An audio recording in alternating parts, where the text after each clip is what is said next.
तुम्ही हा आवाज ऐकलात का? किती कुरकुरीत, खणखणीत असा आवाज येतोय. तर तुमची जर तिळाची चिक्की व्यवस्थित जमत नसेल, परफेक्ट असा क्रंच येत नसेल ना, तर आता याच्यानंतर असं कधीही होणार नाही. तुम्ही एकदा या पद्धतीने बनवून बघा. तुमची चिक्कीसुद्धा एकदम कुरकुरीत, क्रंची अशी चिक्की बनून तयार होईल. चला तर मग पटकन बनवून घेऊया आपली पूर्ण रेसिपी. तर सगळ्यात आधी आपल्याला गॅसवर एक पॅन ठेवायचा आहे आणि गॅस ऑन करून घ्यायचा आहे. आता त्याच्यामध्ये आपल्याला इथे 1 कप इतकी तीळ ॲड करायची आहे, पांढरी तीळ ॲड करायची आहे. तर इथे मी मेजरमेंट कपाचा माप घेतलेलं आहे. तुम्ही इथे घरगुती कोणत्याही वाटीचा माप घेऊ शकता. तर ज्या वाटीने आपण तीळ घेतलेली आहे ना, त्याच वाटीने गूळ पण मोजून घ्यायचा आहे. तर आपल्याला 2-3 मिनिटापर्यंत छान खरपूस अशी तीळ इथे भाजून घ्यायची आहे. तीळ जोपर्यंत छान फुटत नाही ना, तोपर्यंत तीळ इथे मी भाजून घेतलेली आहे. तर बघा 2-3 मिनिटं लागतात. तीळ भाजायला खूप जास्त वेळ लागत नाही आणि आपली तीळ इथे भाजून तयार झालेली आहे. आता लगेच आपल्याला पॅनमधून ही तीळ सेपरेट करून घ्यायची, एका प्लेटमध्ये काढून घ्यायची आहे. जर तीळ पॅनमध्येच राहील तर पॅन गरम असतो तर तीळ जळण्याची शक्यता असते, कारण तीळ लवकरच भाजते. तर बघा इथे मी पॅनमधून तीळ सेपरेट करून घेतलेली आहे प्लेटमध्ये. आता लगेच आपण गुळाचा पाक करून घेऊया. ज्या कपाने तीळ मोजून घेतली होती ना मेजरमेंट कपाने, त्याच कपाने इथे मी 1 कप इतकं गूळ घेतलेला आहे. आता त्याच्यामध्ये आपल्याला 1 चमचाभर तूप ॲड करायचं आहे आणि आता या गुळाला आपल्याला मेल्ट करून घ्यायचा आहे. तर गॅसची फ्लेम एकदम मीडियम ठेवा आणि मीडियम गॅसवरच आपल्याला हा गूळ मेल्ट करून घ्यायचा आहे. घाई करायची नाही. सावकाशपणे आपल्याला या गुळाला मेल्ट करून घ्यायचं आहे.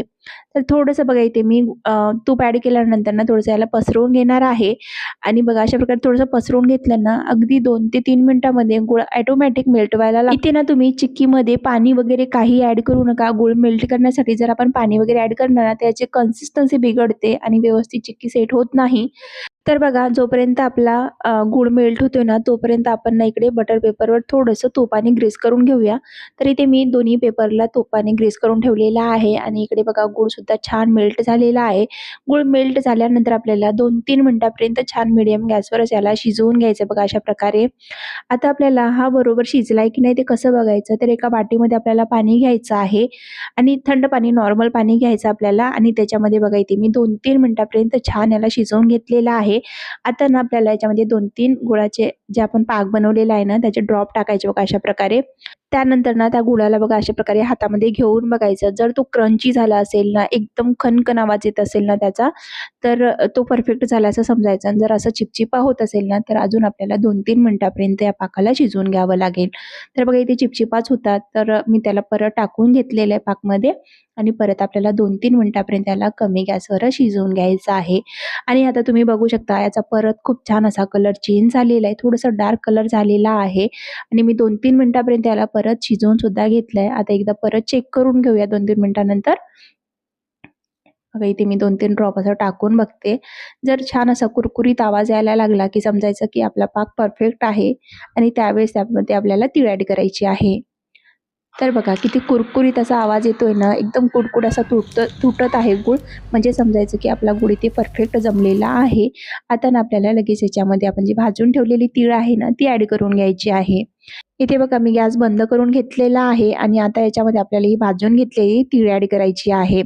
आता तीळ ॲड केल्यानंतर आपल्याला पटकन याला 1 ते 2 मिनिटामध्ये पूर्ण तीळ व्यवस्थित गुळामध्ये मिक्स करून घ्यायचं आहे पाकमध्ये. पूर्ण बाइंडिंग आली पाहिजे. छान असं मिक्स करायचं आहे, म्हणून इथे आपल्याला गॅस बंद करायचा आहे. 1-2 मिनिटं लागतात. अशा प्रकारे आपल्याला व्यवस्थित इथे तीळ आणि गूळ मिक्स करून घ्यायचं आहे आणि बघा छान इथे मिक्स झालेला आहे. एकदम बाइंडिंग आलेली आहे. आता या स्टेजवरनं आपल्याला पटकन आपण जो बटर पेपर तयार करून ठेवलेला आहे, त्याच्यावर आपल्याला हे काढून घ्यायचं आहे. बघा अशा प्रकारे पटकन काढायचं आहे आणि या स्टेजवरनं आपल्याला थोडीशी घाई करायची आहे, कारण लवकरच सेट होते. त्यासाठी पटकन आपल्याला काढून घ्यायचं आहे. थोडंसं स्पॅच्युलाने स्प्रेड करून घ्यायचं किंवा एखाद्या वाटीला मागच्या बाजूने थोडंसं तूप वगैरे लावून घ्यायचं आणि त्यानंतर थोडंसं त्याला पसरवून घ्यायचं अशा प्रकारे. पसरवून घेतल्यानंतर आपण इथे 2 बटर पेपर तयार केले होते. त्याच्यावरून 1 बटर पेपर ठेवायचा आहे. बघा अशा प्रकारे आपल्याला दुसरा वरून 1 बटर पेपर ठेवायचा आहे आणि त्यानंतर याला परत लाटून घ्यायचं आहे.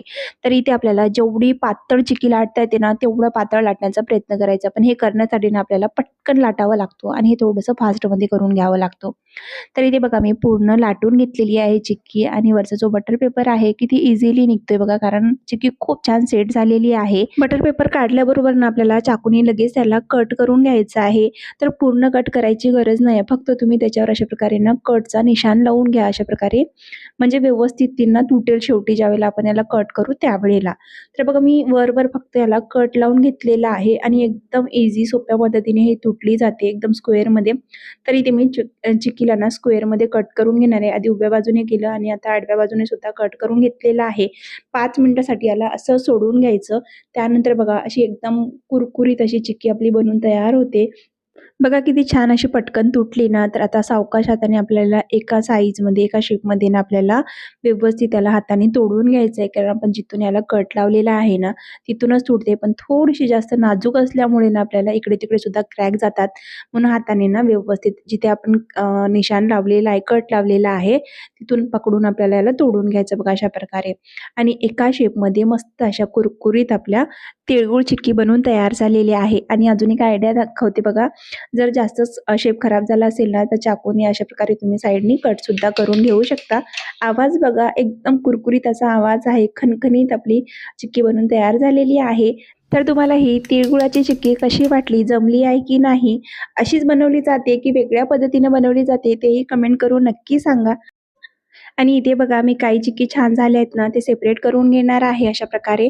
तुम्ही ना याला एकदम छोट्या साईजमध्ये सुद्धा बनवून घेऊ शकता. जसं मार्केटमध्ये मिळते की नाही एकदम छोटी-छोटी, तशीही बनवून घेऊ शकता. पण मी हे घरगुतीसाठी बनवलेली आहे म्हणून ते मी थोडंसं मोठ्या साईजमध्ये कट केलेलं आहे. आणि बाकीचे बघा हे तुटलेले अशा प्रकारे तुटून गेलेले आहेत. तर ही पूर्ण रेसिपी कशी वाटली कमेंट करून नक्की